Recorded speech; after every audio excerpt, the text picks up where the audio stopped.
Righto, thoroughbreds. Welcome back to another week of Penalty Broncos. We are the number one Broncos podcast that we listen to. I'm coming to you from the Bandwagon Bar this week, not from Brisbane. And we have Ringer joining us online. You might notice if you are watching this on YouTube that Langers is absent. And I just want to put out a bit of a, public service announcement that if you're down in the Brisbane area, sunny coast, lock up your children, lock up your wives, all that sort of stuff, because he's down there connecting power. Probably looks like some sort of fucking, what do you reckon, Hercules connecting fucking wires with his bare hands and shit like that, Ringer, or what? Yeah, Britto, he's the great monster from the north will be down there showing all those fellas how to recover from a cyclone. He'll be doing bloody connecting down lines with his bare hands, fucking biting things, holding bloody transmission lines in his teeth. Six That's foot it. fucking 6'6" and bulletproof. The big great white hope from up north. They're going to show him how it's done, mate. The fellas down the southeast don't know what bloody cyclones are, so they had to get an expert in. Yeah, that's it. Only if it's double pay though, because he'll be wet. So yeah. But anyway, how you been, mate? Good, mate. Good. Been high as a kite since Thursday night, obviously. But yeah, mate, just poking around the property here. As you know, this time of year it's hot as shit. That bloody cyclone down there's drained all moisture and all cool breezes from out of the centre of the country. So it's been hot as fuck, like record-breaking hot. So that's been excellent, as you could probably tell. And yeah, mate, pretty much just been, hoping the poor bastards down there in the southeast cop a bit of a break. I see as we actually record that the rain's really getting into its work down there. So hopefully everyone stays safe and don't go into floodwaters. All yous that don't know about it, and just do your best to stay high and dry, I suppose. Yeah, that's it. Yeah, we do. Best wishes for everyone down there experiencing the cyclone that was Alfred. Cat 2. Not overly anything to be stressed about. Everything should, hold up. It'll be that flood water that's coming in behind it that'll mess your week up, I guess you could say. So, but no, bloody, talking about Thursday night, what a way to kick off the weekend and just bounce into your Friday. Oh, mate, I had a bit of a pep in me step, all sorts of stuff. But yeah, no, other than that, I had a bit of a boring week, to be honest. I sort of How did the train trip go back, mate? Was the train trip everything you hoped it to be on the way back up to the sunny north? Oh, mate, it's Spirit of Queensland. Hey, like, seriously, if you're listening to this and you're bullshit fed up of paying fucking airplane prices, have a look at the Spirit of Queensland if you're on the East Coast heading anywhere from Cairns down to Brisbane, and just give a gander at the rail bed prices. They're a lot cheaper. I won't say a bit cheaper. They are a lot cheaper.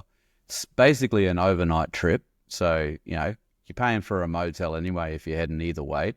They give you bedding. It's a nice big bed. They get you food and all that sort of stuff to your seat. You got the in-seat entertainment going on. Oh yeah, yeah, it was great. The kids enjoyed it. It was a hell of an experience. It was me and 5 kids, and we handled it pretty well. The bubs enjoyed having a shower on board.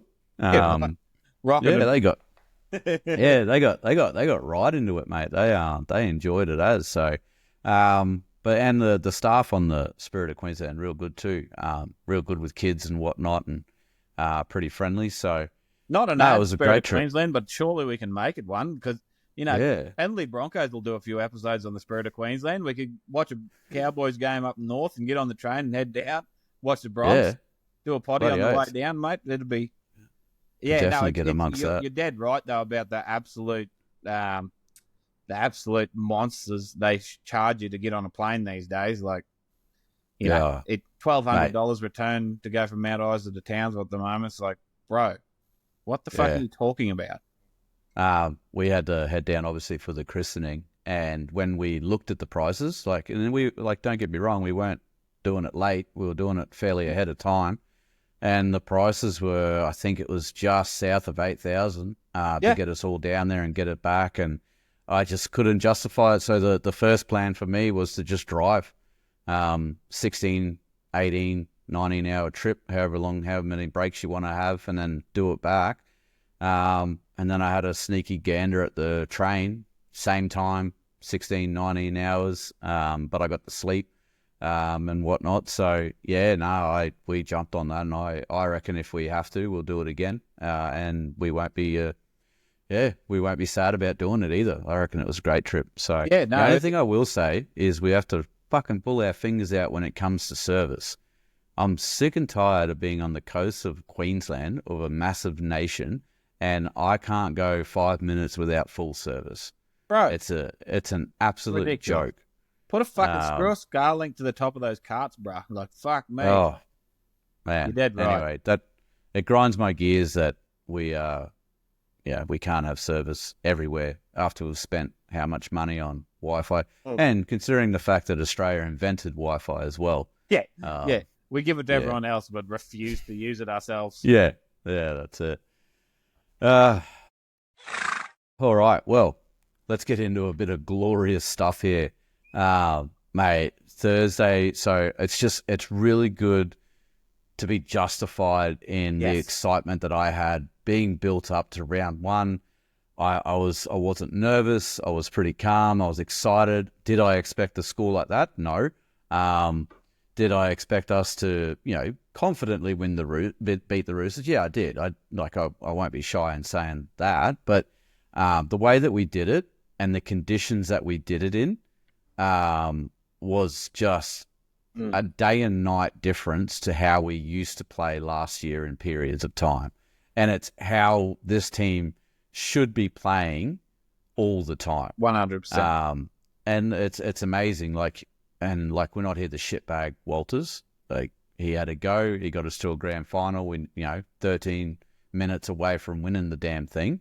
But I'm also not having to go at the players. And you sprinkle in a coach of Madge's caliber and what he wants to do, mixed with the right playing group, and then you sprinkle a little Ben Hunt in there with a bit of experience added on to Renault, and it just clicks. Are we getting ahead of ourselves? Maybe. We've got the Raiders maybe humble us a bit. I don't think they're going to be as big of a pushover as the Roosters were, but we'll talk about that when we get to the preview. But yeah, it was a bloody great night on Thursday, especially when two of the penalty Broncos best bets got up in the one game, so that was an exciting time. But we'll get into a little bit of a preview here. Review. So obviously we versed the Roosters down there at Allianz Stadium Thursday night. Crowd capacity was 23,226, so around about half full of the stadium, which I thought was pretty good for a round one game. I don't know what the Roosters' next home game will look like. Those numbers might significantly drop. But first half was 4 to the Roosters, 20 to the Broncos. Second half went 10 points to the Roosters, 30 to the Broncos for a 14-50 win result the Broncos' way. 3 tries to 9. 1 out of 3 conversions to the Roosters, 6 out of 9 to the Broncos, 1 out of 1 penalty goals to the Broncos, and unfortunately 1 sin bin to 1 luckless Brendan Piakura in the 72nd minute when he just ran on. But how did you see the game, Ringer, mate? What are your thoughts on it? Give us your breakdown. Britto, I was absolutely, like you said, I was not worried about going down to Roosters Town.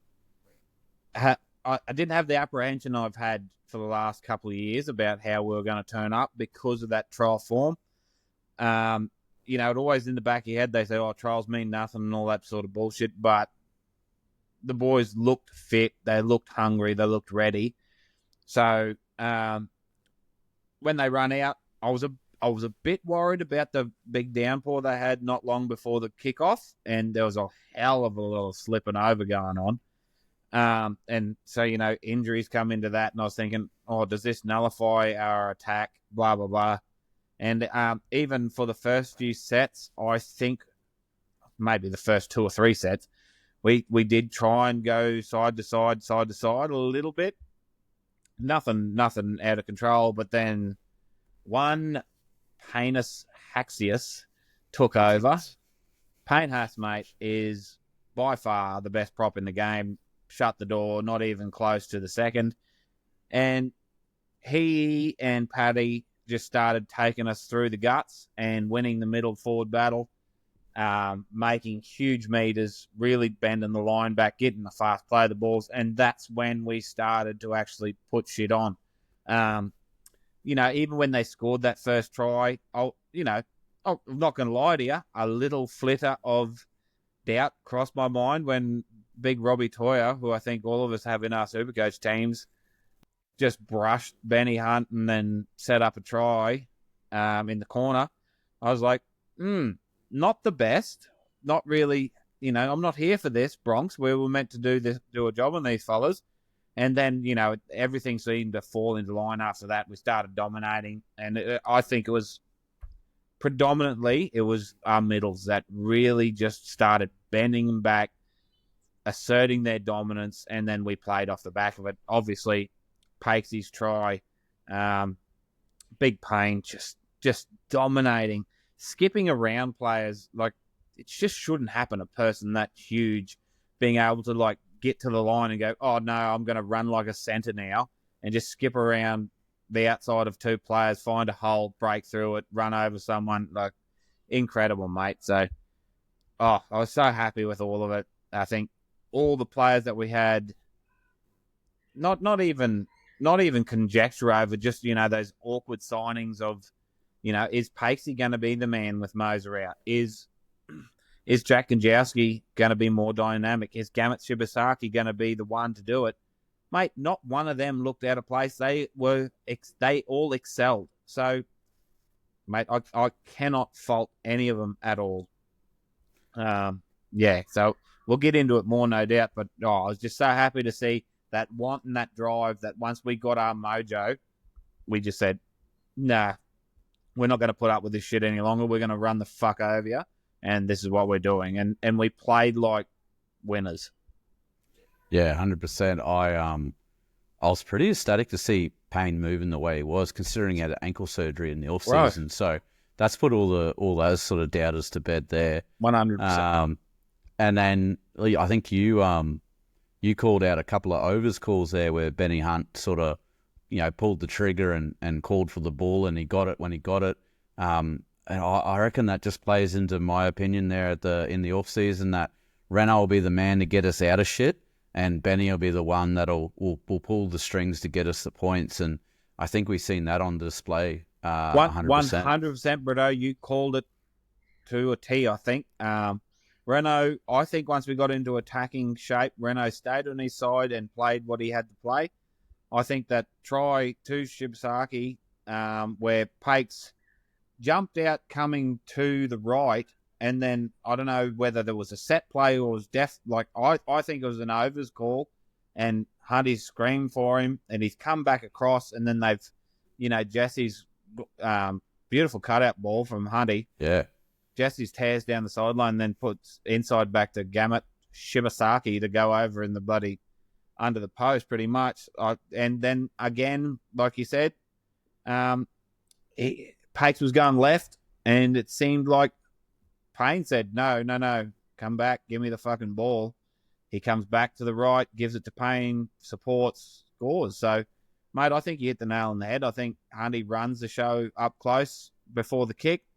He runs the shape, and yeah, I think you hit the nail on the head with that. And Renault's short kicking game again was just on show. It's disappointing that we had that shit year last year because, and I mean he was out most of the year as well. But that short kicking game is probably a massive contribution to why we didn't go anywhere last year.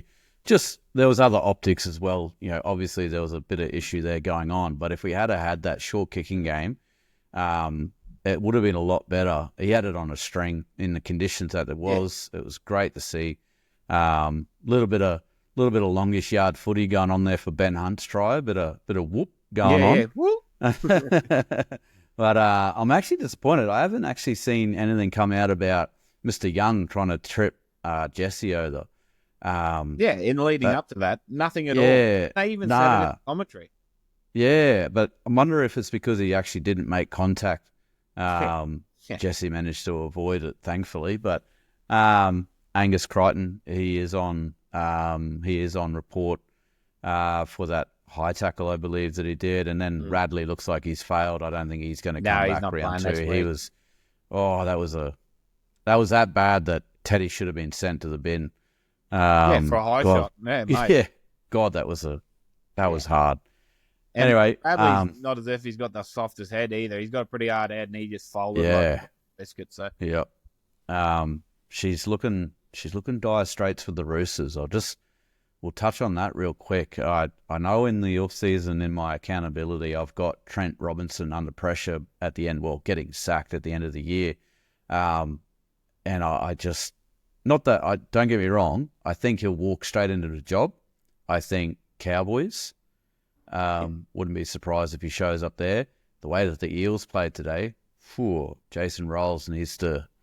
I don't think they're going to be that forgiving. They just got rid of Brad Arthur, who was consistent, if anything. I don't think they're going to go to the bottom of the dweller that quick. And I don't think they're going to do it for fun. So, I think the thing too, playing against Robbo, is that Terrell May come out and absolutely fucking brained it, and so did Satili Tupanua.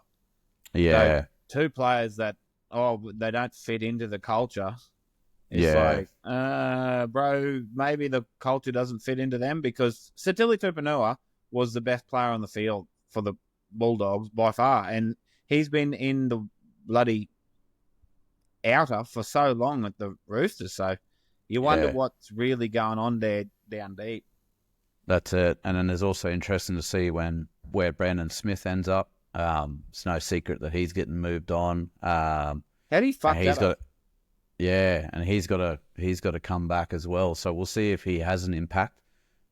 See where his attitude is. Obviously, he's playing for a contract. So anyway, we'll move on to my players of the match. So we got a pretty good response online, and the Thoroughbreds have picked Paddy Carrigan, out and out winner. There was not out and out winner. There was a few there going for Haas. There's a few Benny Hunt.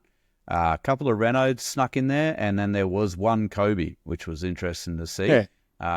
Someone thought that Kobe did well. I actually seen a lot of negative stories about Kobe online, that he had a bit of a shit game and he shouldn't be at lock and whatnot. And I think people need to sort of understand that we're not, and like I had to bring my head around to it. We're not using Kobe like we used Carrigan at lock. And to just put the light on somebody else, I listened to Bloke in the Bar and they said it perfectly. They moved Carrigan so that he's closer to the ball, so that the other teams are nervous about him always being there. What's he doing? When's he going to get it? When he was at lock, it was predictable. He was a ball-playing lock. He was moving the ball on. It wasn't so much he was a threat in attack. Now he is a threat in attack, 100%, and Kobe just needs to defend. And he needs to protect his little generals that he's set out there to do, and that's his job. I mean, he made a great little break. I know Radley ended up getting knocked out from it, but that could have, if he hadn't have slipped there and that hadn't happened, I reckon he dusts Teddy and he's in. If he had got a bit of grip. I think we score off the back of it because he gets to quite play the ball, if nothing else. Like, yeah, that's exactly right. Radley knocked himself out, but I think anything bad said about Kobe is just people longing for Paddy to be lock again. But you cannot watch that game and say anything negative about how Kobe played. He's still a machine, mate. Yeah, that's it. I was surprised that he came off when he did. I was surprised that he came off. So I don't know if that was an actual interchange that was meant to happen or whatnot, but I mean, it looked like it did. Yeah. Everyone sort of linked back into their positions, and they brought 2 forwards on, and they went straight into the props while Carrigan and Haas had a bit of a break at that position and whatnot. So, Carrigan's the closest thing we've got to Thor. That or Hercules. And it absolutely looked comfortable, didn't it? Like that swap, I think there was less of a break in the momentum for Kobe to go have a break and rest his shoulders for a bit, to Paddy to go back than there is to pull Payne and Paddy off at the same time. Yeah. And, and our bench forwards absolutely killed it too. But, I mean, I think that must be what Madge is trying to do, is that we're not going to lose momentum so much by, putting Paddy back to lock and just saying, okay, stop taking the runs up, just focus on your defense and, have it's not so much a breather, but, don't have to do the bullocking work. So, I think that must be what they're doing, because Kobe didn't look buggered. It just looked like that's just what they were planning to do. So Yeah, that's it. Maybe that was it. But with Paddy, thoroughbred man of the match, played 49 minutes, I believe. No, that was Payne. Hang on. Here we go. He played 67 minutes. Yeah.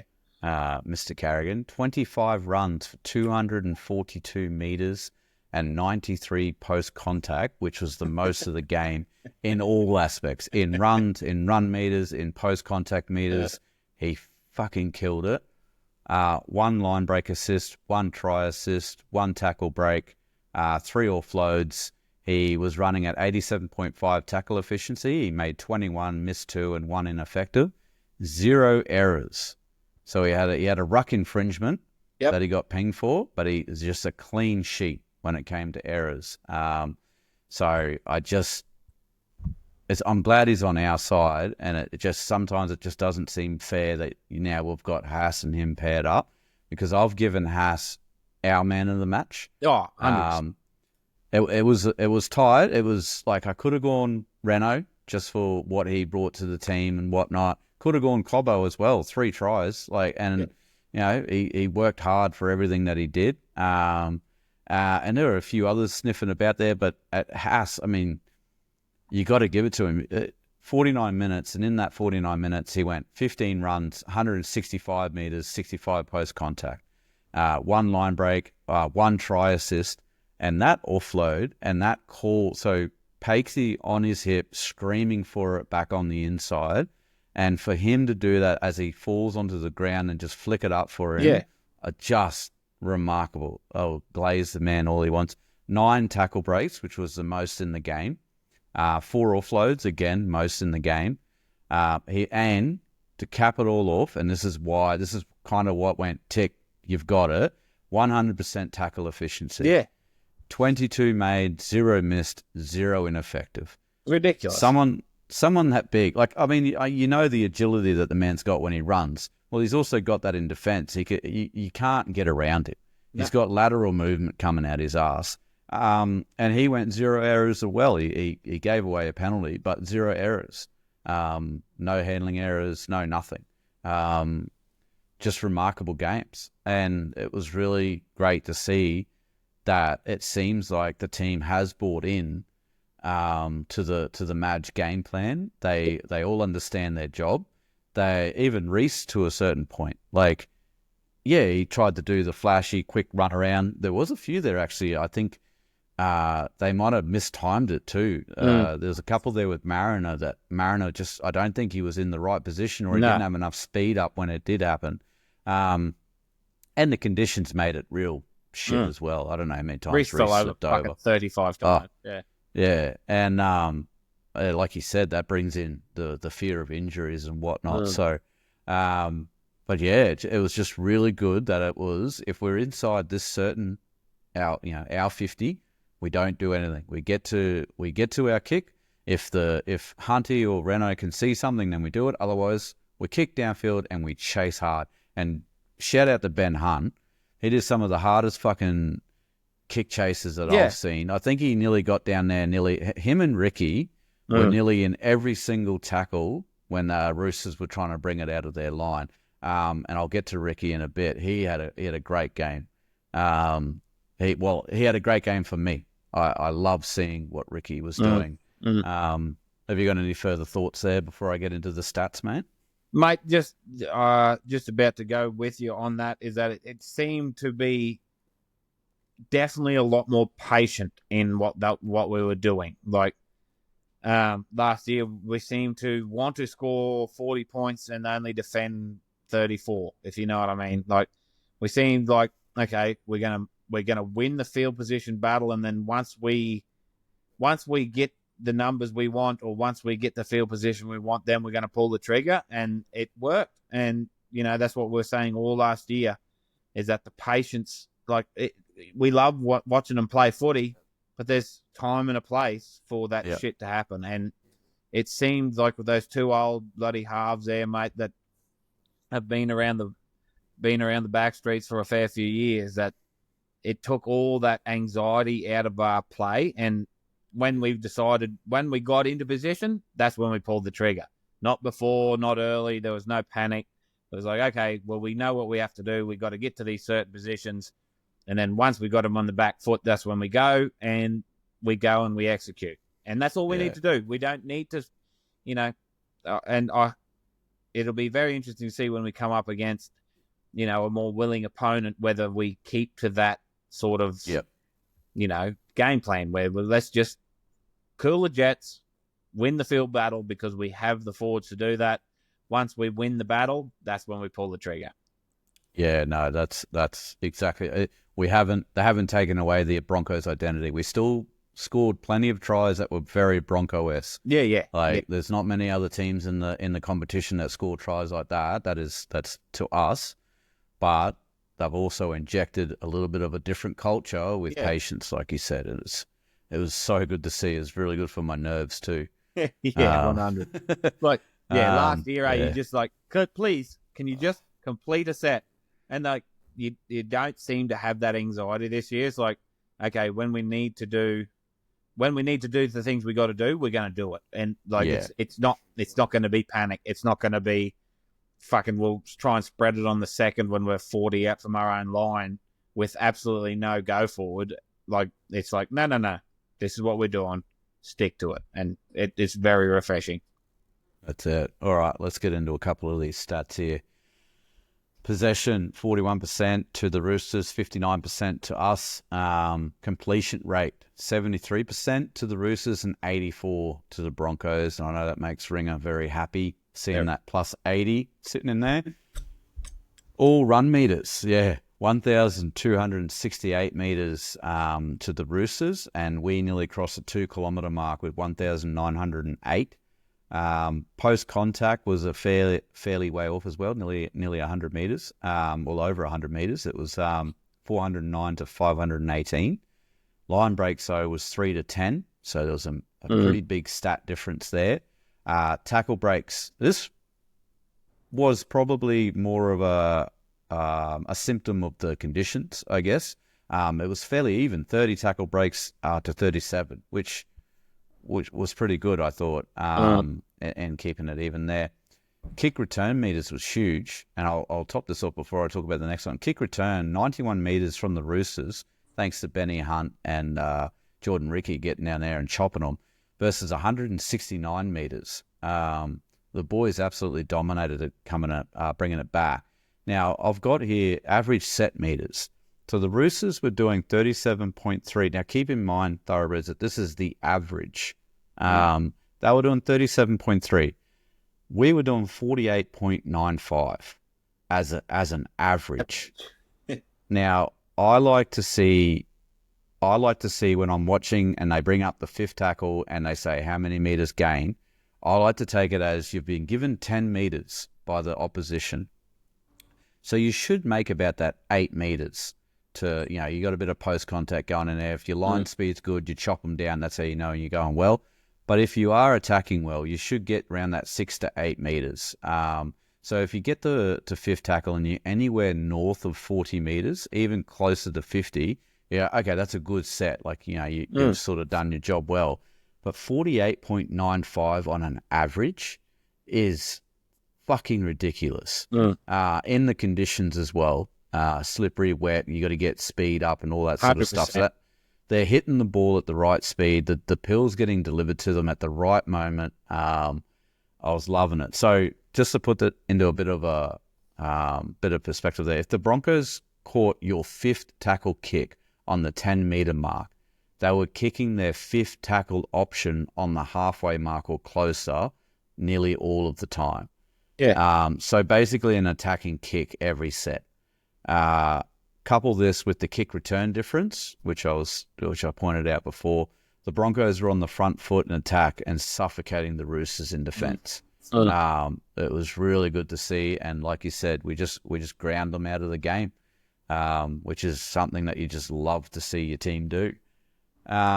Effective tackles, pretty even here, 85.84 to the Roosters, 84.64 to us. Tackles made, 376 to the Roosters versus 259. So they did roughly 20 sets more worth of tackling. Yeah. And then the ineffective tackles, 25 from them, obviously, with the line breaks and the missed tackle and whatnot, versus our 17. Errors, pretty even again. Home, the Roosters, 10 errors versus our 8. Penalties, 6 apiece, straight down the middle. Ruck infringements, we actually were a bit naughty here. We did 3 ruck infringements. That was just with trying to be a bit quick on the line defence there. And then on report, they had 1, and we had 1 in the bin, obviously. Do you want to touch on anything there, Ringer, mate, that you're seeing? No, mate, I think exactly what you said. I think those set meters really point to, like that 48-meter average set distance really points to the lack of errors too.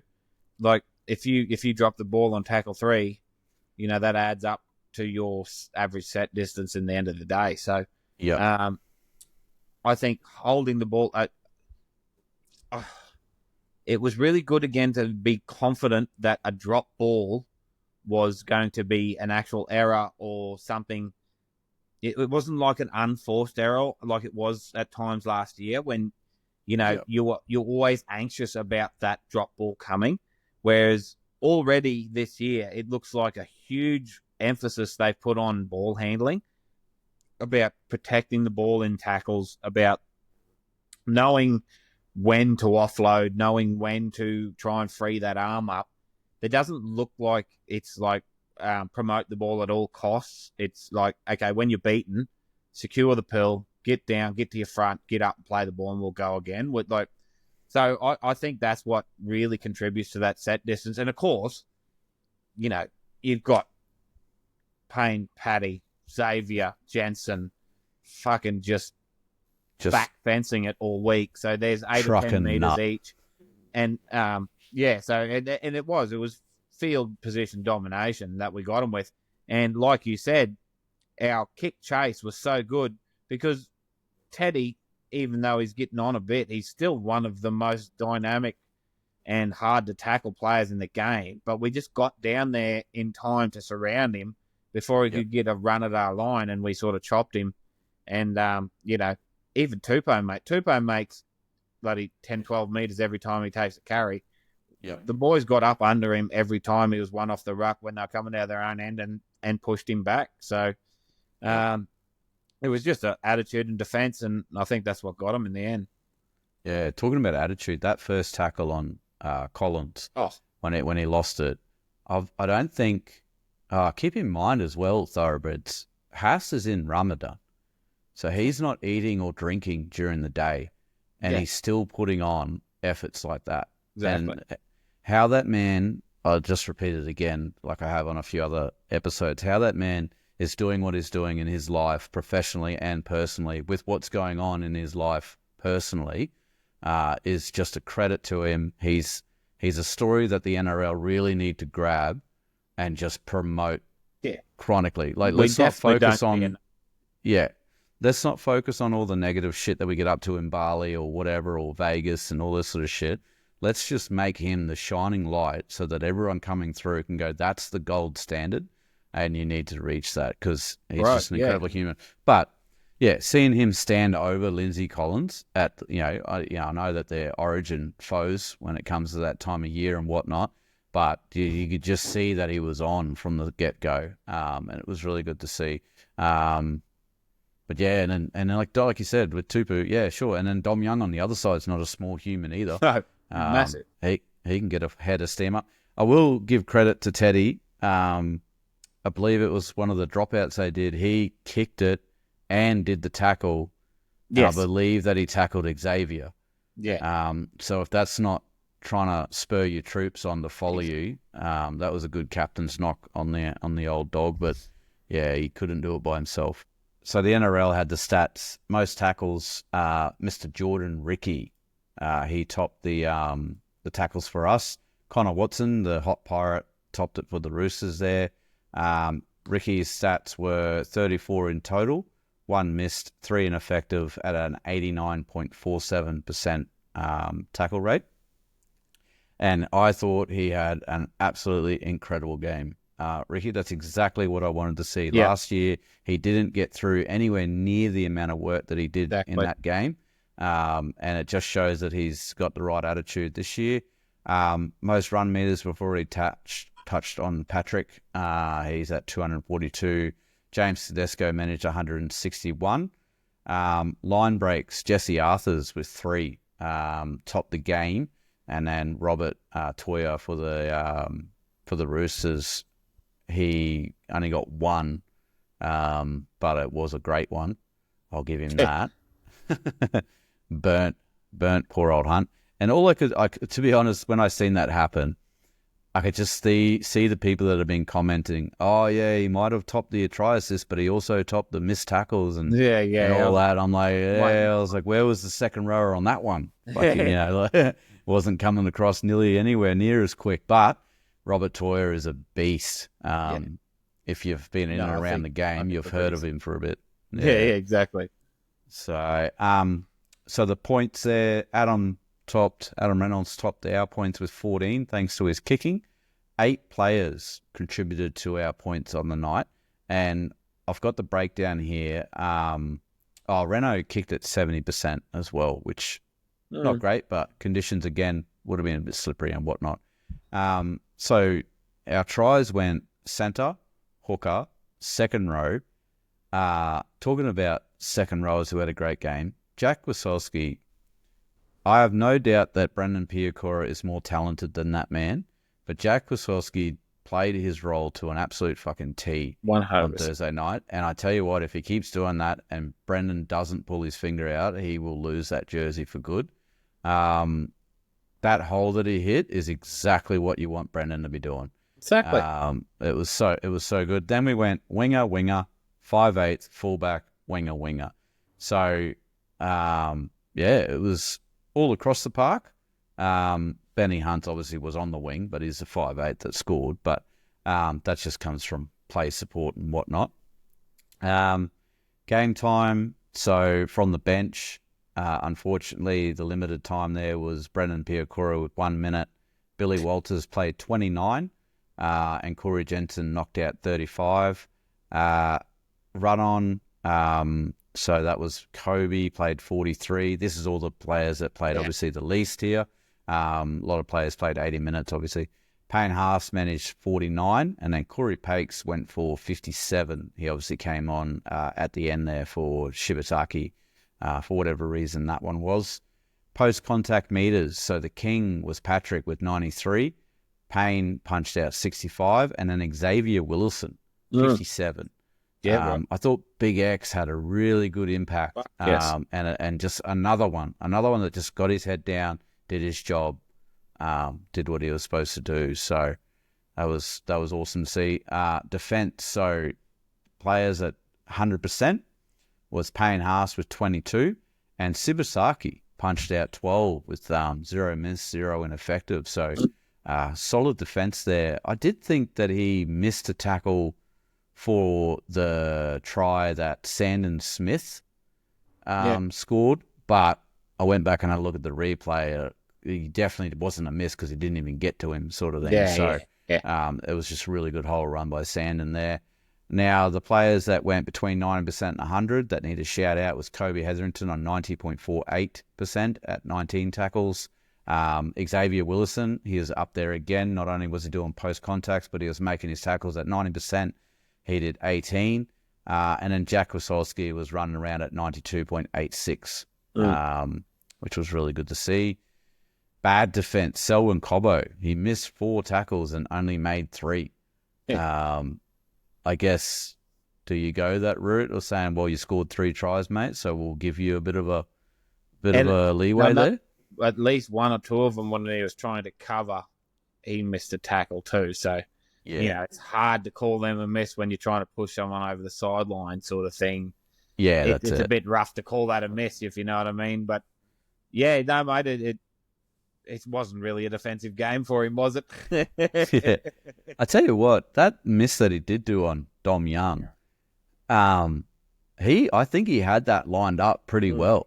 And then Jesse might have interrupted Dom and slowed him down a little bit. Yeah. And that just sort of put him on that back. That would have been a massive collision. I wanted to see the collision, eh? Oh, I reckon Young... Big Titans. Young was over the sideline for sure if he lined that up. Now, we'll get into a couple of rivalries in a bit, but not helping his cause either was Dean Mariner. He ended up with 6 errors. Reece Walsh pushed off 4. Brendan Piakura had 3 in the 1 minute that he was out there. Selwyn did 3, and then we petered off into Corey Jensen, Xavier making 2 errors, Ben Hunt, Patrick, and Payne making 1 each. But a clean sheet and a shout-out, Shibasaki, Arthurs, Reynolds, Pakes, Goswalski, Ricky, Hetherington, and Walters. So well done to those players there for getting away scot-free with the errors. Really helped us in the wet there. So now we'll cover 2 rivalries. And obviously we had the Shibasaki and Mariner rivalries. Now they match up like this. Shibasaki 1 try, Mariner 0. Shibasaki 17 runs to 11. So he got through a bit more work there. 139 metres. Obviously, that comes with the more runs compared to 105. Line breaks were 0 apiece, but they were pretty even, though. Their line break assists were 2 and 1. So this is where they get real tight when it comes to the stats. Tackle, what was that? Tackle breaks was 2 and 3. Try assist was 1 apiece. And then with their tackles, obviously Shibasaki had his 100%. Mariner had 74.1. But yeah, it was really bad to see that Mariner did 6 errors compared to a clean sheet on Shibasaki. What did you make of that rivalry, mate? Mate, I tell you what, once again, an NRL coach knows more than fucking me sitting on my fat ass out here. So, nothing Shibasaki has done has said, oh, well, we need to get Mariner in there. He doesn't fucking miss in defense. He's huge, a huge body that makes some serious meters when we need to get out of trouble. I thought he might have been a couple of yards too slow, but he has not shown that at all yet. He has footy brains enough when he put Huddy over in the corner. Like, a lot of centers, when they get the ball in that situation, would have fucked that up somehow, and he just identified straight away that Huddy was open and just flicked it straight out there. So, mate, Dean want to fucking sharpen his pencil, or he is not getting that spot, because, if this is the way Madge is going to go, well, how do you take it off him? You know what I mean? You can't. He's done nothing to. At the moment, it's round 1. I understand thoroughbreds. I understand it's round 1, but at the moment, you can't take it off him. And if it is a race to that jersey when Stags come back, at the moment, I think it's Shibasaki that has it, because what more can he do, if you know what I mean? Yeah, and that's it. And like Dean, he wasn't horrendous either. And we're splitting hairs here. Exactly.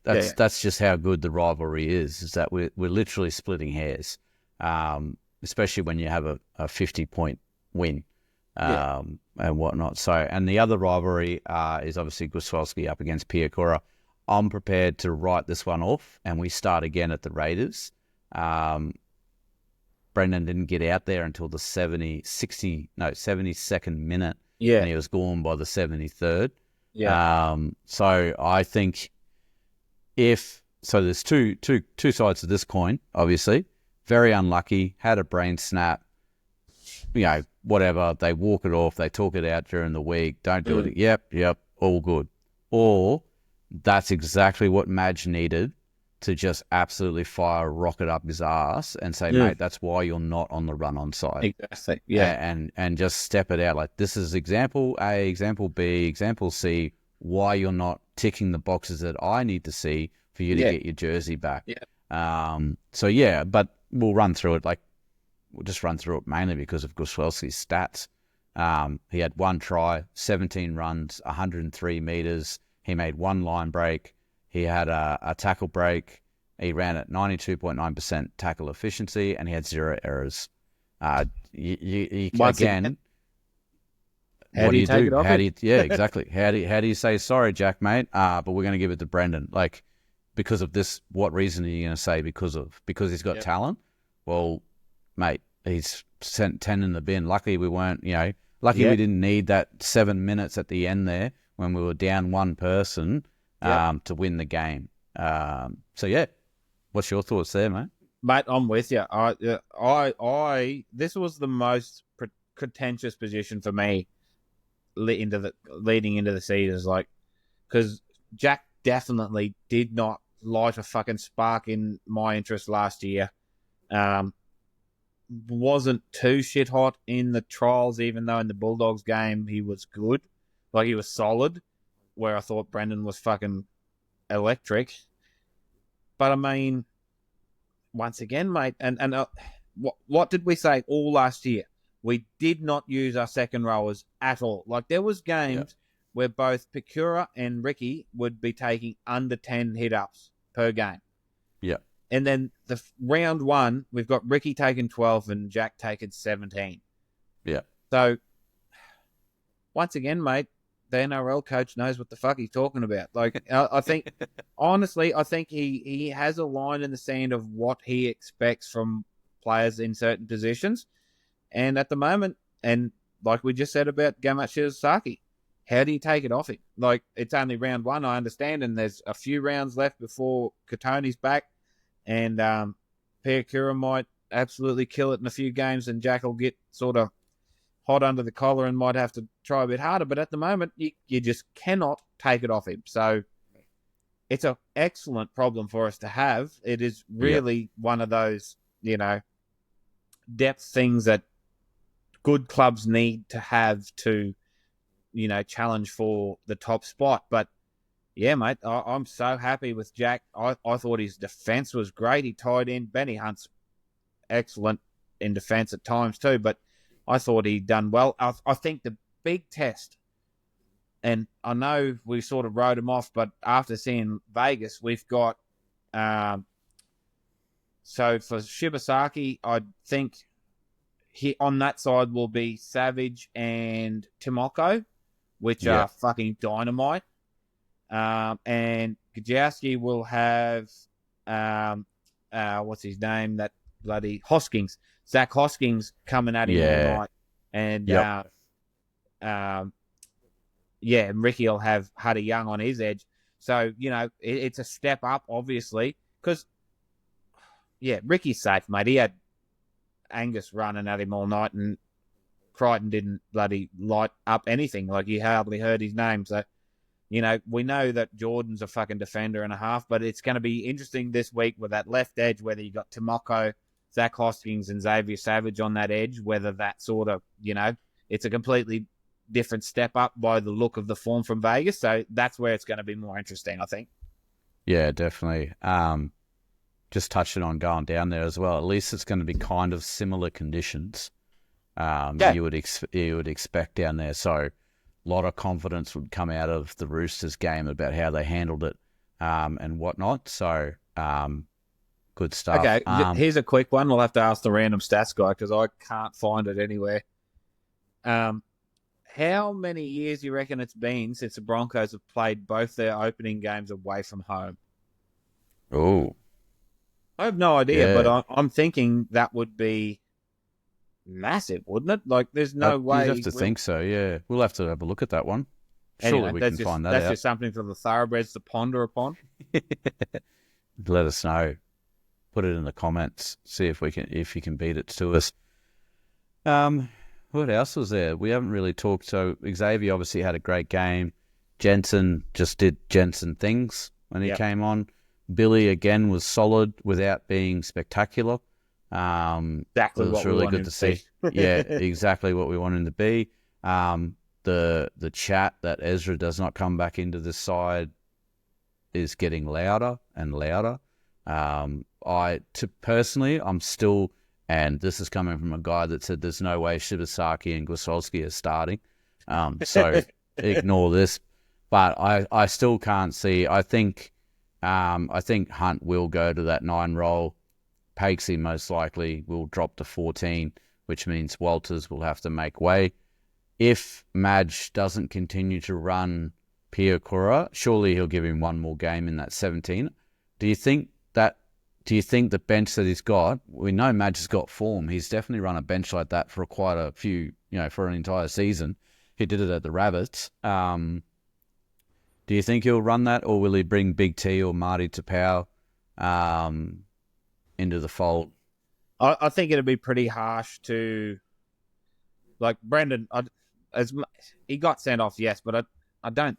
It wasn't as if it was a lazy flop or a swinging arm. Like he was just trying to slow it down, and he was just right in the wrong place at the right time, sort of thing, to get sent off. Yeah. So I think he'll get another shot. But if he doesn't, mate, are you unhappy about Marty Tapau stepping on that bench, or fucking Ben DeCura, especially going down to a forward sort of dominant Canberra? So, but I definitely think he'll get another crack. But yeah, he'd want to earn his stripes down there. Yeah. I think it'll be interesting to see how the bench does unfold during the year, because obviously going down and playing someone like the Bulldogs, you're gonna run a different bench there, I feel, compared to when you go over and play the Warriors or something like that. Yeah. So it'll be interesting to see how Madge goes there. It's a little bit of Moneyball going on at the moment with the bench, I reckon, and the run on. And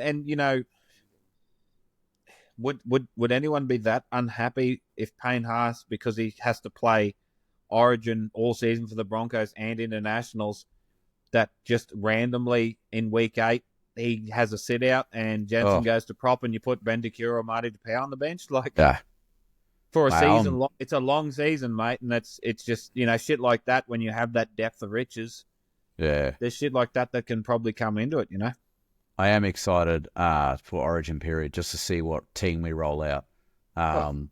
Touch wood, obviously we got injuries and suspensions and whatnot to come in, but if we're not affected by injuries and suspensions, it's going to be really good to see what runs onto the field over those Origin periods, because there's quite a few. I mean, Katoni comes back and we start playing that kind of footy, he'll be asking for a centre spot there in New South Wales. Injuries, you never know what's going to happen there. He could get it. He could get a call up. So that'll be really good to see. So I was supposed to do a disclaimer before we started talking about it. It is round 1. It was the Roosters. They're not, like, I haven't got the Roosters in the top 8. They're not there. They're in a bit of a shamble at the moment. They've got to figure their own way out. I think a few things are starting to show which probably should have come out. I mean, they went back to back, and then there was a few things that got ignored. I feel like maybe 2 years ago, if they had gone shit, they might have kicked a few people out then and there. But they managed to scrape. They always scrape into the finals and whatnot. So, and just the way that they had so many players leave in the off season, and it's showing that they weren't ready. So 100%. We'll see. It's scary.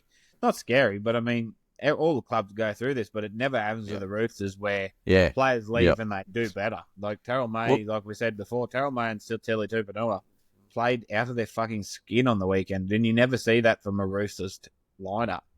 And that's what I'm worried about them, because they did lose Fafita. I don't know how serious he was. That might have just been an absolute stitch up of epic proportions. But honestly, the reason that I think that Robbo may leave is that I don't think they have that aura anymore. Hey, come and play for the Roosters. I can't see it. But at the same time, if they do want to get rid of Robbo, I reckon the Cowboys are looking over there and like, okay, you took our hooker, we'll take your coach. I reckon that's what they'll be aiming it up to be. So round 1, yes. disclaimer was it was the Roosters, but we're still undefeated for 2025, baby. Bro, yes. Love that. I just quickly before we move on, I've got to throw a big shout out to Lindsay Collins. Yep. Like, that man kept coming in defence at our fucking throbbers.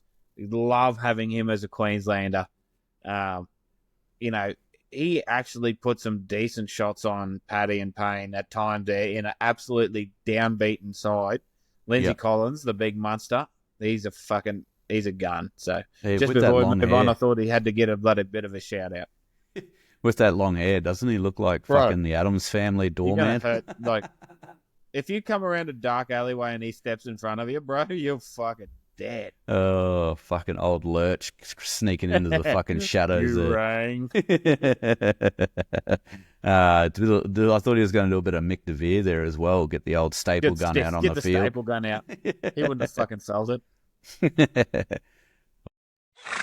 All right, we will move on that note, and just a public service announcement again. What you're about to listen or watch is a very, very sad human being. The Gronks not only had a bit of a rough week, he had to put up with the shit that the Cowboys dished out Brookie the other day.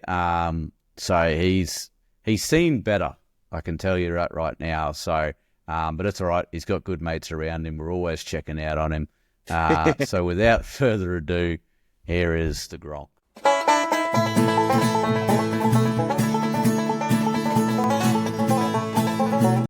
Well, what a fucking contrast of weekends that was. You bastards bathing in glory. And us old Cows fans fucking looking at a very long year. Well deserved. You guys put away a pretty shithouse Roosters team.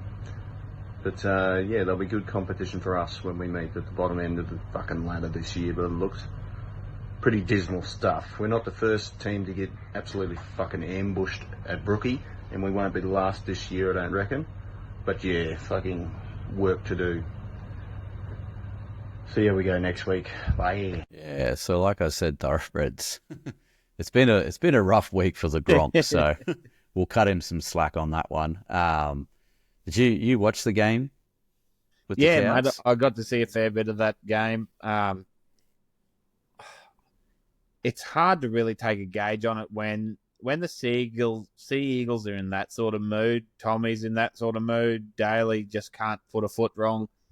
Every pass stuck. Every kick fucking sat in the right spot. Every support play was perfect. It's like they could do that to fucking Melbourne, honestly, when they're on. So I would, it didn't look great for the Cows, but I wouldn't read into it all too much. Well, I don't support them, so it's easy for me to say. But, I mean, I'd try and just wipe that from the whole fucking memory because I can't, it's just one of them games where every single thing stuck and all of those guns were gunning on the same day. So there's some defensive shit there, but anyway, I'm glad it's him, not me. But we've been in that situation before, getting absolutely pounded by Tommy Trbojevic. So, mate, I think they can bounce back. A team with Dearden, Cotter, Tuolangi, Drinkwater, like they've got to have a bit more of a crack than that, I think. So I don't think this is a shape up for the rest of their season, even though Scotty Drinkwater would have to be the fucking worst fullback defender in the comp 100%. Like, does he even join in tackle training? Like, serious, like, I don't support the Cowboys, so it's very easy for me to sit here and fucking rat shit them out. I'm the one that's got to walk down the street and possibly come face to face with them. But, like, and Nanai as well. Like, right. Good Lord, I've never seen. How can that man put up Origin performances and then put up that? Hey, I don't get. I'm just a man with that talent who just does so little. Yeah, like.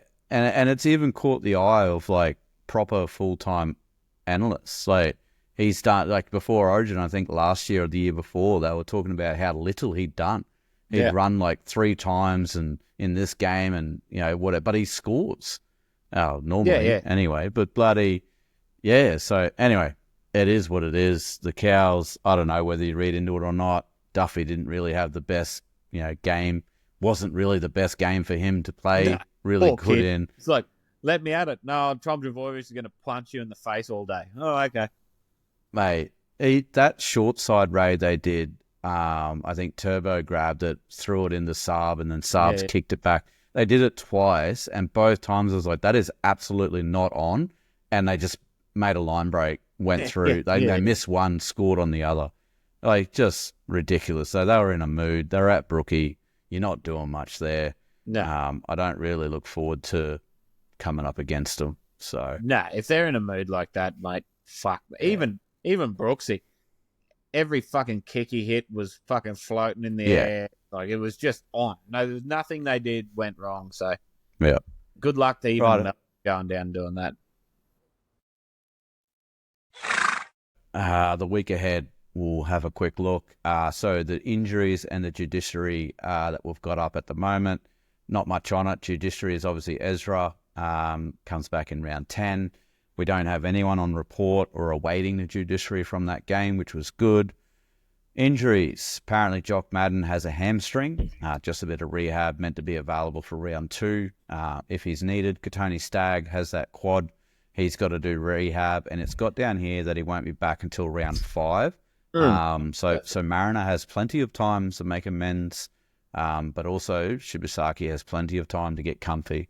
And then obviously with the Blake Moser, he's got the shoulder there as well. With the rehab and the surgery, if he chooses to go down it, which brings us back to another topic that we've brought up on this before. I know that we need depth, but hooker is one place that we have depth. So do they just go, fuck it, just do your surgery and have an entire 12 months at getting it right? Or no, we'll rehab you now that we've got extra time up our sleeve. We don't need to rush you in. We'll rehab it, and you can still have surgery at the end of the year. I don't know. You have to ask NRL physio, what the recovery time is on it. But I'd imagine if he's not needed and we have depth, get the surgery and get it right. It's a contract year for him. That might just show. I don't know. I don't know what the answer there. What do you reckon? 100%, mate. I'm with you. Why rush a prodigious talent into a team that is flushed with hookers, especially if Pakesy keeps up this sort of form that he's in? Ezra comes back and he kills it. You've got Dozer maybe moving back to 9. Pace could go back into 14. Billy's probably playing well, so he could be a 14. Moser, if he's around, you know what I mean? You've got a glut there of absolute talent. And so I think you're dead right. What's the re-injury rate for a start? Like, if the re-injury rate's relatively high, why fuck around with it? Get it done now. And, is there a chance? Like, I'd love to see the time frame. Like, if he got it done tomorrow, could he still be there for round 25 into finals in case there is some injuries? Like, get him in for that sort of shit. So, I wouldn't be panicked. If it was me, mate, I'm with you. You got Smoothie till the end of the year. You got Pakes. You got Billy. Yep. Why don't we let him get full fucking?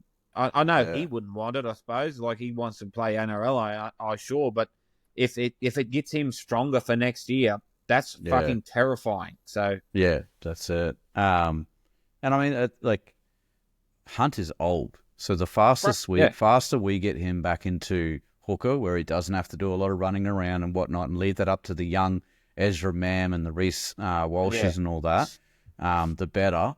So is he coming back to anything? We've fucking got enough people in that position, so it'll be interesting to see what happens there. But I reckon in a couple of weeks we'll definitely have an answer. See how we're going. So the game ahead, we're down at GIO Stadium in Canberra on Saturday the 15th. Kickoff is at 6:35 p.m. Don't do what I did with the Cowboys game and turn it on at 7 and wonder why 20 minutes had already gone past. Raiders had a huge win in Vegas over the Warriors, and they've had 2 weeks off to get right for this one, to get home, get settled. It is a home game as well, straight off the bat for them. But the Broncos have a really good chance to bank points at this early start to 2025. 100%. Same as Melbourne. With that win today and how dominant they were. Now they got a chance. Who the fuck do they play in round 3? Because good luck. You've just proven that your off season was done right, as they do every other fucking year for 23 years now in a row. You've got a 2-week break, and then you're going to smash up against some poor team in round 3. I know we got the Cows, so it's not us. So, anyway. So yeah. And the Raiders, that was a dominant win. I know the Warriors did eventually score some points there, but that was very non-Raider. If they lose, they lose big. If they win, they win 1-12 sort of thing. So, Storm play Panthers on Thursday night in round 3. Fuck. That is going to be a clash of the Titans because the Panthers have the Cows. I believe this. No, they don't.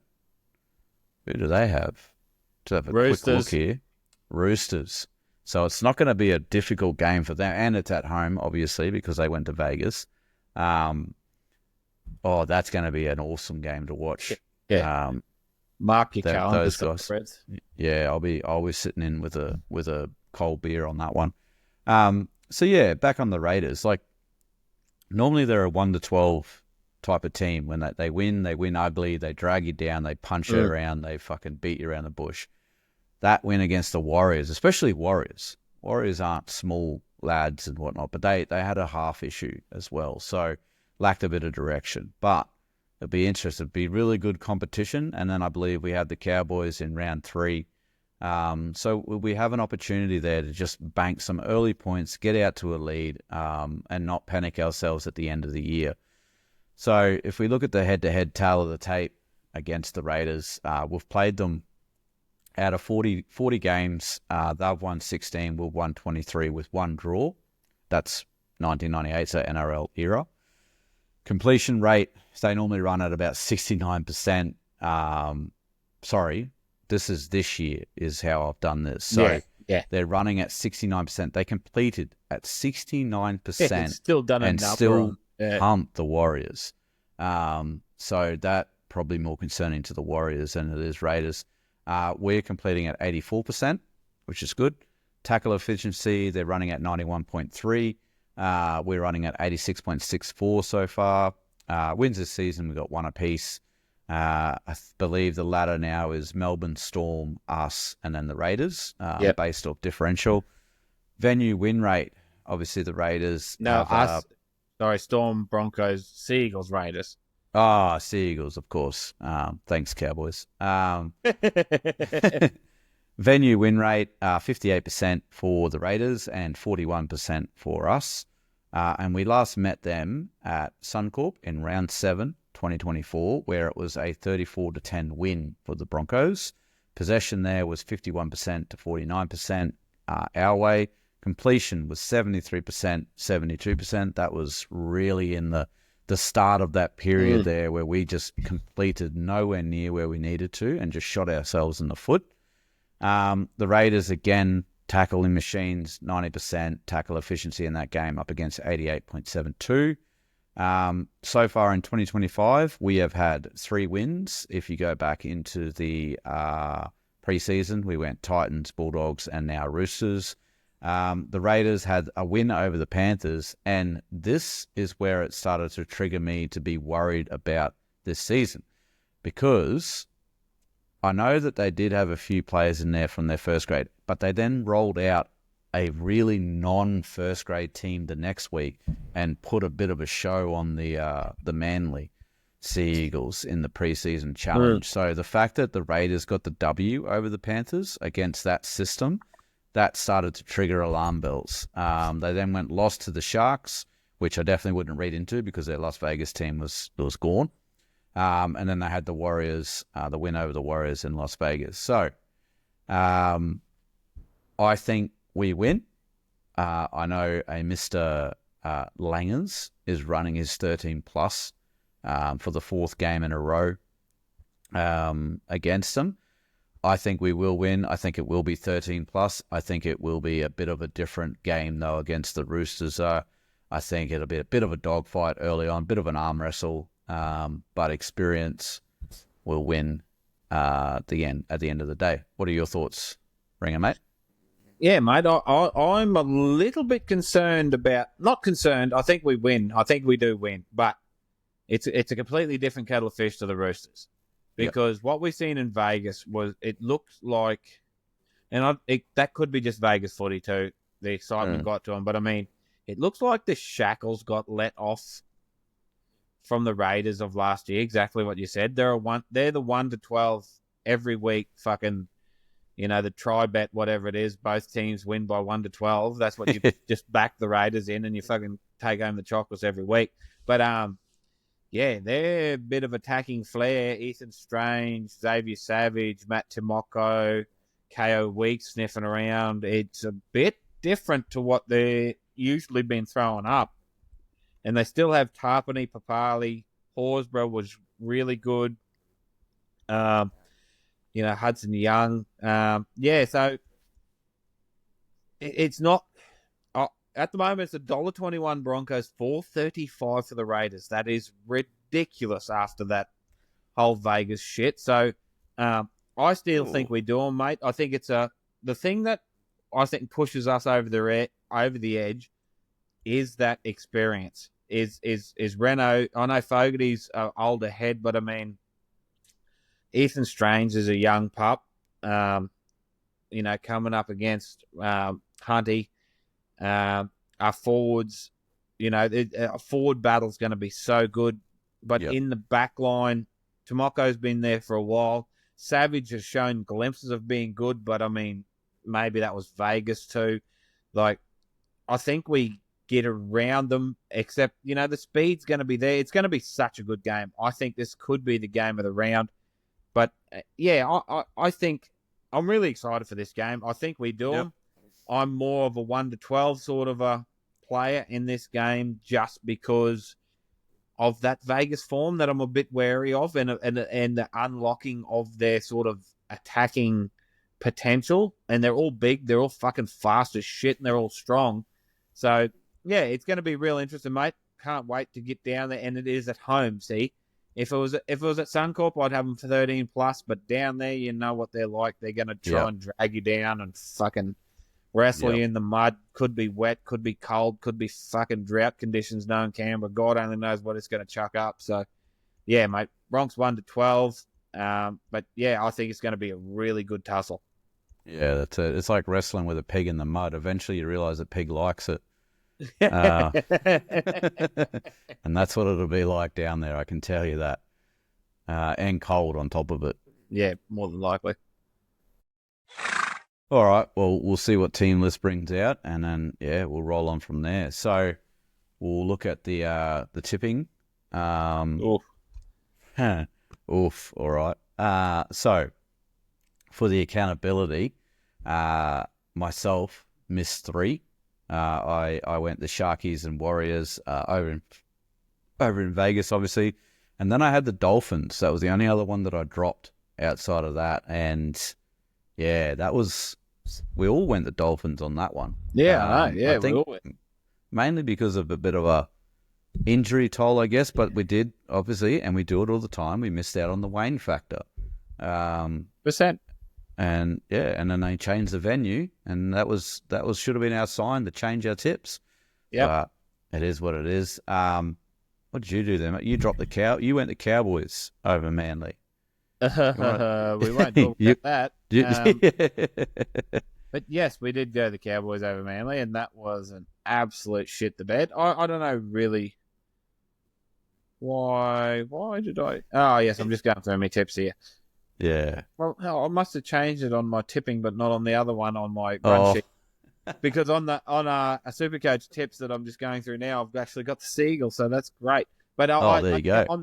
On the show, I definitely did tip the Cows, only because of that great trial that they threw in against Melbourne. And I thought, well, maybe these young fellas might just throw a bit of an ambush. It was sort of my, toss-up of a game. Yeah. I thought, oh, well, no one's going to tip them, so I'll go for them. Absolutely shit the bed on that one. But, yeah, mate, other than that, I was sort of pretty happy. Dolphins definitely dropped the Dolphins, so... Yeah, that was my toss-up one, and obviously I tossed it the wrong way. So Langers did the same. He only missed the Sharkies and the Dolphins there, and then the Gronk, of course, he didn't back the Cowboys, but he dropped the Sharks, the Dolphins, and the Dragons. And I mean, I wasn't against him tipping the Dragons, that's for sure. No, that's true. Yeah, but as it is, no, we won't give him any airtime. But if you see anyone that acted like that flog that did at the Dragons Bulldogs game, give him a swift uppercut. I don't know. You might not have seen it. Did you see it? I haven't seen the video, but I've heard about it. Yeah. Yeah, he legit filmed himself buying a pie and then filmed himself throwing it. It was a bit of a girly throw too. I hope it didn't hurt his wrist when he threw it. But yeah, he threw it straight at a Bulldog supporter and then continued to video him. Anyway, weird behaviour. I don't really understand. I don't know if it's a generational thing, but he didn't look too young, that's for sure. So, big shout out, and this is probably really awkward for me. My mother is winning the Penalty Broncos tipping comp. Right. And if anyone understands how my mother picks her teams, it will infuriate you. This is how tipping comps work, bro. It's the same all over Australia. Mate, she is the office tipping person if I have ever seen one. But she only dropped one game all week. I believe we have a latecomer as well. I was talking to them today, and they've joined, so they don't really show up on the ladder at the moment. But I know they only dropped one as well. So she's tied at the top. So congratulations to Annie Frogs for winning the week there. Yeah. And then in our SuperCoach, big shout out to Pain in the Hunt, or Riley, as his name goes by, for edging out Ringer. He got you, mate, by 5 points. We'll wait for updates, mate. We hope. Yeah. But big shout out to Pain in the Hunt, mate. Well done. Starting the season off right with a huge 1,361 score there. All right, into this week's tips. I'll yell out mine, and then I'll look to get the Gronks while you do yours there, Ringer. I'm going Knights, Manly, Panthers, Dragons, Sharks, Broncos, Tigers, Bulldogs. I think the only one there that I was kind of umming and ahhing about, I think it was the Tigers. I just think that 1 week under their belt, the Knights weren't flash by any means. Ask Dane Gadane. But bloody, I feel like the Tigers are due, so I'll back them in there, and I'll get Gronkies while you run through yours, mate. Yeah, Britto, I'm almost exactly the same, mate. I'm going the Knights. I think they can build on that win. The Dollies, here we go again. The Dollies could come out and fucking fuck them up too once they get home and sort their shit out. I think the Seagulls are a lock. Warriors will try and improve, but the Seagulls will be high on their own supply. Panthers are going to win by 48 plus. I've got the Dragons beating the Rabbits. I think the emotion of the game and getting it down at home might have get the Rabbits over the top in that game. Got the Sharks beating the Cows. I've got the Broncos beating the Raiders. Tigers beating the Eels. But, big but, I've got the Titans beating the Bulldogs. Just because I think they're having their week off. I absolutely don't really know why I'm doing it, but I just know, like, the Bulldogs look good, yeah. They did look good. But at times it looked clunky on how they were going to score points. And if the Titans come out with Tino fucking chomping at the bit, and, with Foz's injury, it sort of makes them pick the team that they probably should pick. Yep. If the Titans get out 2 tries and get 2 early tries, I don't think the Dogs can run them down. But, so because Burton didn't look great, They didn't use Kickow as good as I thought. Even Critter didn't look really great. So, yeah, I'm just going that one as my sort of upset for the round, really, mate. Yeah, nice. And once again, we just spoke about the Wayne factor, and we're just completely ignoring it. Yeah, so I love to see what we don't learn. So that's good. And also shout out Thoroughbreds that I am not last in the tipping comp right now. So that's good. It's I've left that up to somebody else. Just can carry that mantle for a couple of rounds, hopefully. Is it me? No, it's not. No, it's not you, actually. All right. So best bets. We had a really good run this week, Thoroughbreds. So give us a shout out if you jumped on the boys' bets. Send your slips in for sure. Righto. Hey, Are we doing Langers and mix tips? Oh yeah, we better do that. Fucking Sorry, hell. we went to best bets and I shit myself. Yeah, no, you're all good. Good call. Good. That's why you're there, mate. Carry the pill. So the Gronk, he's gone. I mean, I don't think there's much. Oh, he has gone a bit of a. Okay. So the Gronk's gone Knights, Manly, Panthers, Dragons, Sharks. Everyone hear that right? Yeah. Broncos, Tigers, Bulldogs. So essentially he's the exact same as me. Now, Langers has gone Knights, Manly, Panthers, Rabbitohs. So he's not ignoring the Wayne factor there. He has gone Sharks, Broncos, Tigers, Bulldogs, though, to finish it off. So there's not really much separating us all there, except your Titans and Langers, Rabbitohs. So we'll see how the weekend pans out, mate. Langers might be revealed to be the smartest tipster ever, following Wayne Bennett into another win.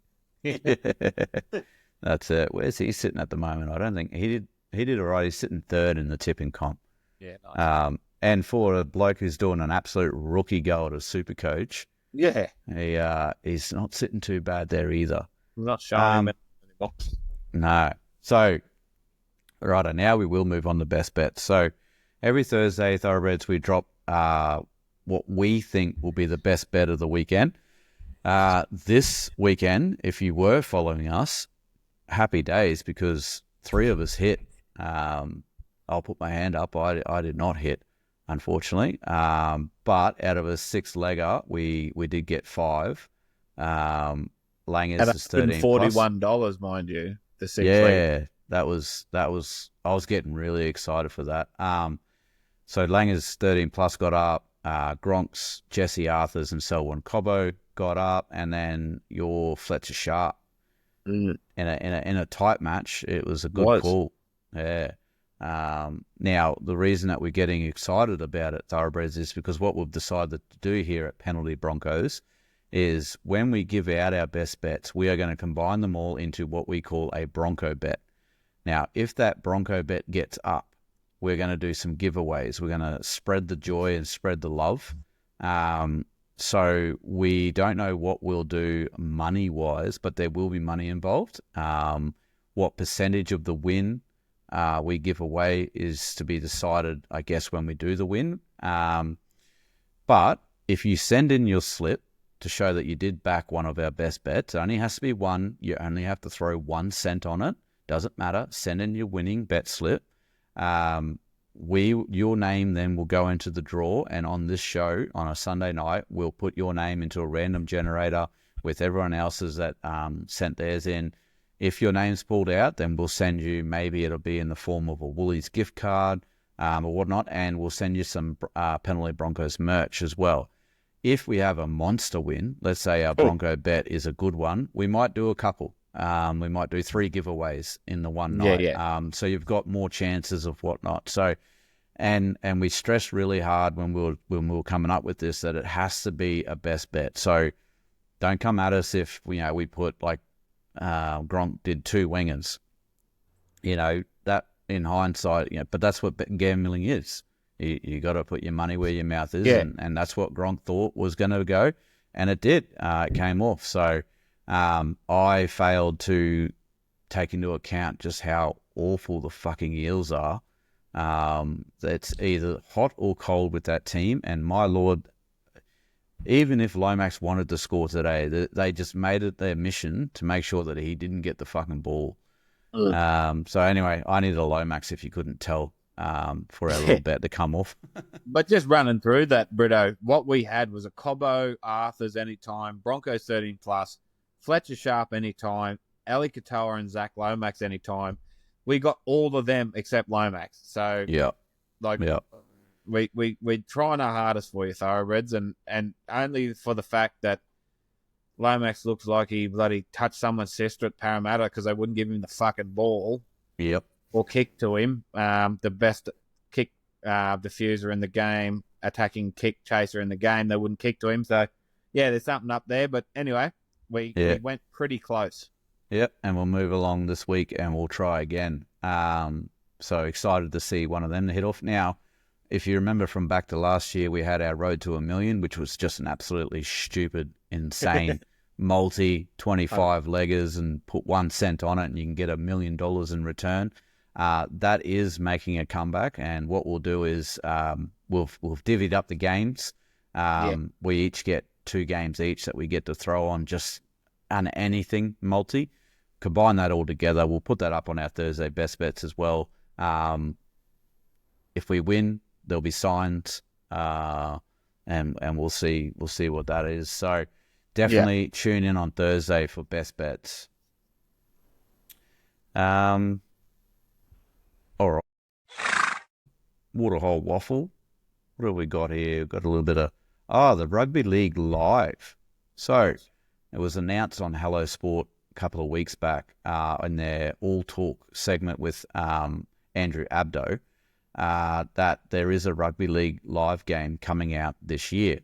Depending on who you believe. Some people still don't believe it. It's like GTA 6. It will never come out. But I tell you what, when I get my hands on that, I am going to run an absolute train on the Panthers and the Cowboys for seasons past. It's going to be 150-0 at halftime in both games, and I'm going to have fucking redemption. Mate, this is one for the nostalgia.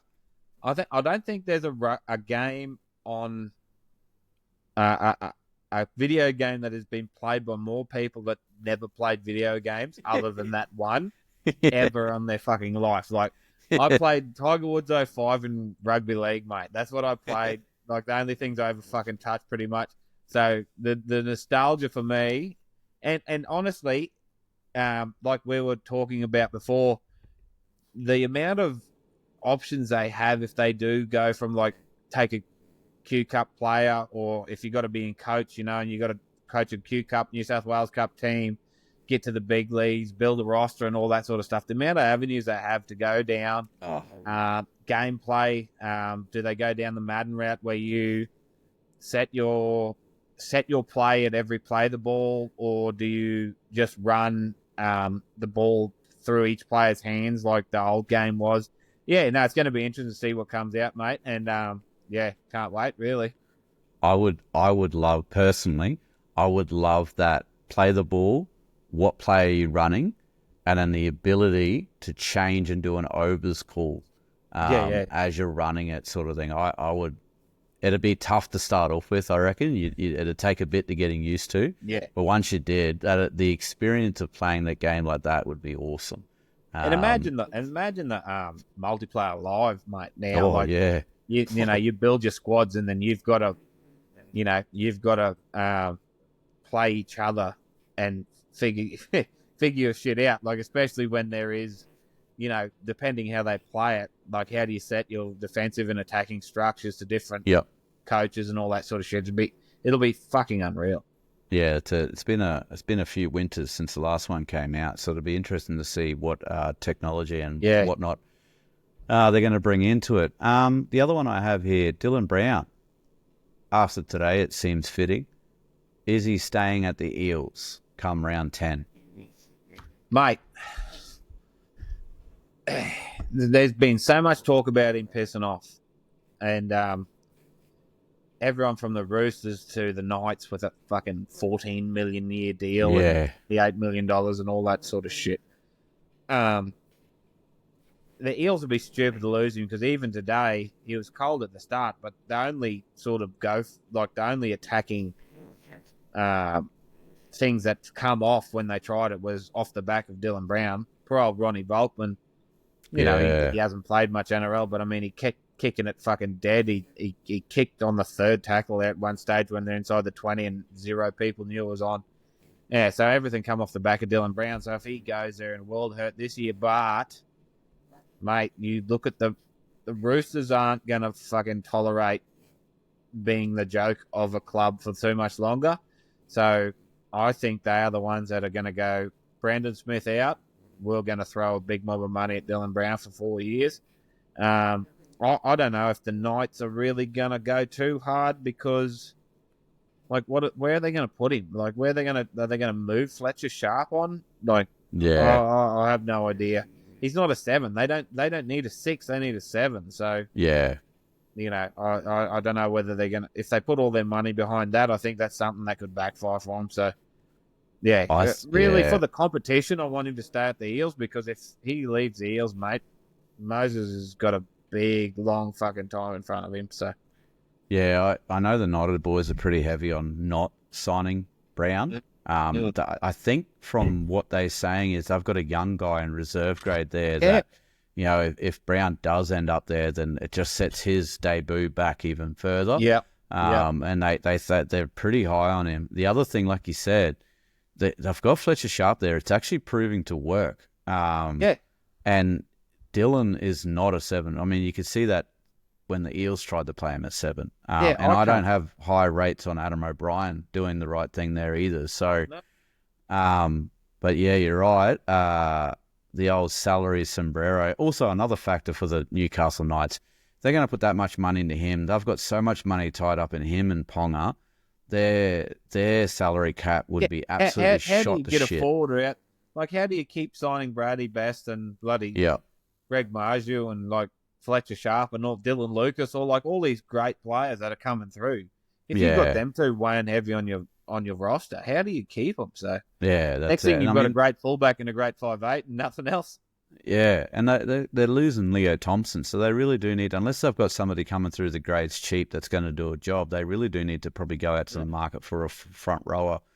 But I actually do see Dylan leaving the Eels this at the end of this year and going to the Roosters. That's that would be where I see him pop up. I think it's long overdue for the Roosters to sign a marquee player or pinch one, whichever way you want to look at it. But if I'm Dylan Brown and I want to win a premiership and my team dishes out that when my number 7 isn't in the team, I'm looking for an exit strategy because Moses, yes, he's on a lot of money. Yes, he is really good. He is starting to get injury prone.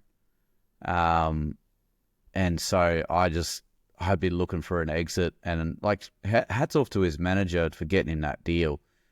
So that he can he's not tied there. But yeah, I think round 10 comes and there'll be an announcement for sure.